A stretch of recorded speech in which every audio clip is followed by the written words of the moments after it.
Hello, welcome back to my channel. I am Wahid and today we are going to learn about the rational number for class 8. So, चलिए पहले हम start करेंगे rational number से. Rational number. What is rational number? First you have to know this. If a number can be expressed in the form of p by q, इसको हम fractional number भी कहते हैं. Fractional. क्यों? Why since a rational number.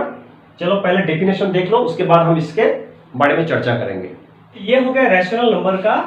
Rational number को fractional number भी कहा जाता है. इसका ये है definition. If A number can be express in the form of p by q या p q can be integers but q can not be zero. Means p by q means यहां देखो तो ये फ्रैक्शन में भी हो सकता है. p है न्यूमरेटर और q है डिनोमिनेटर. सो इसको हम फ्रैक्शन कह सकते हैं कि नहीं? Definitely we can say fraction.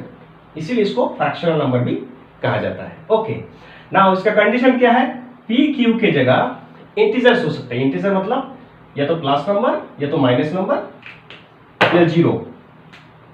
मतलब ऊपर और नीचे दोनों नंबर p और q के जगह में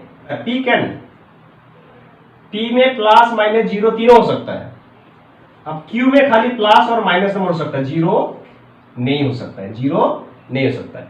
नीचे अगर जीरो होगा तो जीरो से डिवाइड किसी नंबर को होता नहीं है. इसलिए Q के जगह जब जीरो नहीं होगा तो वो होगा एक रैशनल नंबर. अब इसके एग्जांपल देखो. 2/3 ये एक रैशनल नंबर हो गया. -3/4 ये एक रैशनल नंबर हो गया. 4/-5 ये भी एक रैशनल नंबर हो गया. जीरो भी एक रैशनल नंबर है. क्यों? क्योंकि इसके नीचे भी 1 है. तो we can compare this one as p by q. Similar way, number 2, number 3, 4, 5, whatever the natural numbers are, what are the whole numbers are, all these can be rational number. Why? Because there is a 1 down of each. We can take a 1 down of each. So definitely these are in the form of p by q. So it is a rational number. Now what is the difference between the fractional and rational? It is, we can consider the rational number as a fraction. Rational number को हम fraction बना सकते हैं. But difference क्या है कि fraction में हमेशा न्यूमरेटर डिनोमिनेटर पॉजिटिव होता है. फ्रैक्शन में, क्योंकि fraction is what? Fraction is a part of whole number. जब होल नंबर है किसी पार्ट का, एक होल नंबर हमेशा पॉजिटिव होता है. तो फ्रैक्शन हमेशा numerator and denominator can be positive number. But rational में ये नेगेटिव हो सकता है. इसको अलाउ है. ओके, अब इसको देखेंगे which are positive rational number and which are negative rational number. Let's find out. अगर क्लास अच्छा लग रहा है तो you can like and subscribe my channel.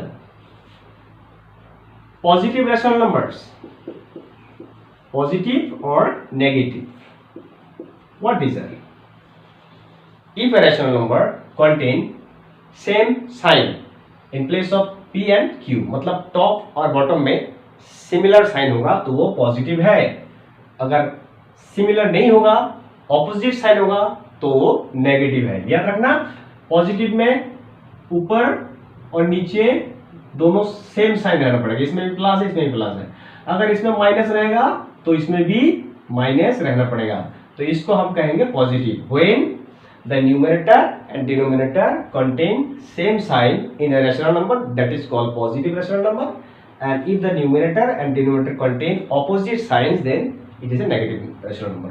मानो कि ऊपर में 2 है प्लस माइनस है, नीचे +2 होगा तो ये क्या होगा? ये नेगेटिव होगा. अगर नीचे मानो ऊपर है +3, नीचे है -5 तो ये भी क्या होगा?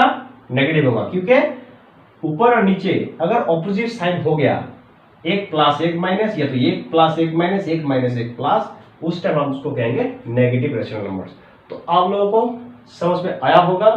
ओके, इसके नेक्स्ट हम करेंगे रैशनल नंबर को कैसे एक्सप्रेसिंग करेंगे नंबर लाइन में. Let's find out.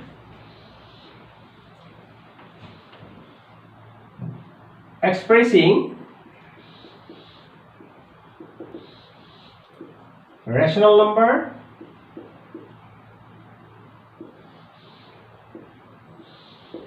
On number line. इसको देखो, suppose you are given number 2/3, you have to express this one.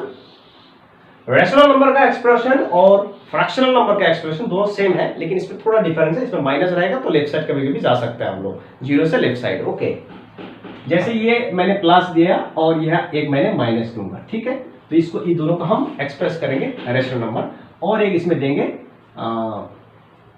मानो ये एक मिक्स फ्रैक्शन, तो मिक्स रेशनल नंबर भी हो गया। तो चलो इसको हम एक ही लाइन में दर्शाएंगे। आपको रेशनल नंबर को जब भी आप नंबर लाइन में एक्सप्रेस करने जाएंगे तो उस time you have to follow what type of fraction. You have to compare this number as a fraction and you have to compare what fraction is there, whether proper fractions, improper fractions और mixed fractions. If proper fractions then denominator is greater than the numerator, then its value is less than 1, तो आपको 0 यहां लगाना होगा। अगर plus value है तो right side जाना पड़ेगा, माइनस है तो लेफ्ट साइड जाना पड़ेगा। तो यहां अगर वैल्यू 1 से ये भी प्रॉपर है, ये भी प्रॉपर है। ओके, प्रॉपर मतलब इसका वैल्यू जो है वो लेस देन 1 है, इसका भी लेस देन 1 है, मतलब 0 से हम एक जितना बड़ा लेंगे इसके अंदर में इसका वैल्यू होगा। क्लियर? फर्स्ट इसको हम पहले एक्सप्रेस करेंगे। नेक्स्ट स्टेप क्या है, 0 से हमने 1 ले लिया, 1 ले लिया। Next step is as for the denominator divide 1 unit, जो हमने लेंथ लिया है इसको इक्वली डिनोमिनेटर जितना है मतलब कितना इक्वल डिवीजन करना पड़ेगा। तो इसमें 3 है, आपको इस 1 यूनिट को इक्वल 3 डिवाइड करके लेना है। ये सारा काम आप करेंगे एग्जाम में स्केल से, ठीक है। तो ये 3 है, यहां हमने इसको 3 डिवाइड कर दिया। चलो इस पार्ट को हमने 3 डिवाइड कर दिया, 1 2 3। क्लियर? अब लेना पड़ेगा इसमें से न्यूमरेटर कितना है, 2। अब डिनोमिनेटर के हिसाब से डिवीजन हो गया एक यूनिट को। क्यों एक यूनिट लिया? क्योंकि इसका वैल्यू 1 से कम है, इसलिए 1 के अंदर में ही होगा, 1 से बाहर नहीं जाएगा। ओके, अब इसमें डिनोमिनेटर के हिसाब से 3 इक्वल डिवीजन हो गया। आपको अभी न्यूमरेटर कितना है, 2। अब यहां से 2 पार्ट लेना पड़ेगा, तो 0 से यहां तक 1 पार्ट, यहां से 2 पार्ट। ये हो गया आपका लोकेशन, मतलब 2/3 इसका लोकेशन नंबर लाइन में ये है। क्लियर? अब नेक्स्ट इसको देखते हैं। 0 से इधर जाएगा, लेफ्ट साइड जाएगा, क्योंकि from 0 left side negative, from 0 right side all positive. Clear? आप यहां इसका भी वैल्यू, ये भी एक फ्रैक्शन के हिसाब से अगर देखेंगे तो इसका भी वैल्यू लेस देन 1 है, तो 0 से एक ही घर लेना पड़ेगा, इससे ज्यादा लेने का कोई जरूरत नहीं। तो यहां क्या करेंगे, अब नेक्स्ट स्टेप क्या है, what is the denominator, 4। This 1 unit need to be equally divided into 4 parts. So पहले 2 पार्ट किया, फिर और 2 पार्ट किया, 1 2 3 4। ओके, ये है -1। क्लियर?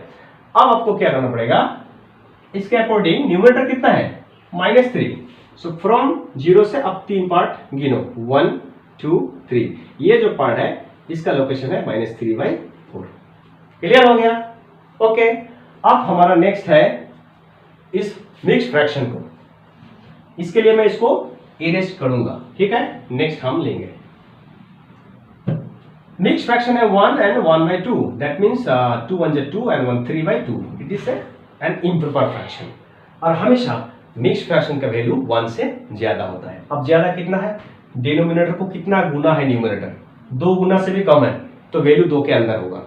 अगर मान लो फिर 7 नीचे है 2, तो इसका कितना गुना है, 3 गुना से ज्यादा है, मतलब वैल्यू होगा 3 और 4 से 4 के बीच में। ओके, तो फिलहाल यहाँ इसका वैल्यू 2 गुना से कम है, इसलिए हम वैल्यू 1 और 2 के बीच में रखेंगे। ये है पॉजिटिव वैल्यू 0 से, ये ले लिया मैंने 1 और ये ले लिया मैंने 2। क्यों 2 लिया, क्योंकि इसका डबल से थोड़ा कम है, तो वैल्यू यहाँ पे होगा। ओके, अब नेक्स्ट उसके हिसाब से आपको फिर एक ही रूल है, डिनोमिनेटर को फॉलो करो और एक एक यूनिट को उतना डिवाइड करो। डिनोमिनेटर 2 है तो हमने एक घर का 2 डिवाइड किया। ओके, अब न्यूमरेटर कितना है, 3, तो ऐसा डिवीजन वाला पार्ट कितना लेना पड़ेगा, 1, यहाँ से 1, यहाँ से 2, यहाँ से 3, तो ये हो गया हमारा 3/2 लोकेशन। क्लियर? तो ये है प्रीटी सिंपल बेसिक। कोई कोई बच्चा तो ऐसा भी करते हैं कि ऊपर में 2/3 है, तो यहाँ से 1 1/2, फिर 2/2, फिर 3/2 ऐसा करके लेता है। इसमें कॉन्सेप्ट क्लियर नहीं होता है।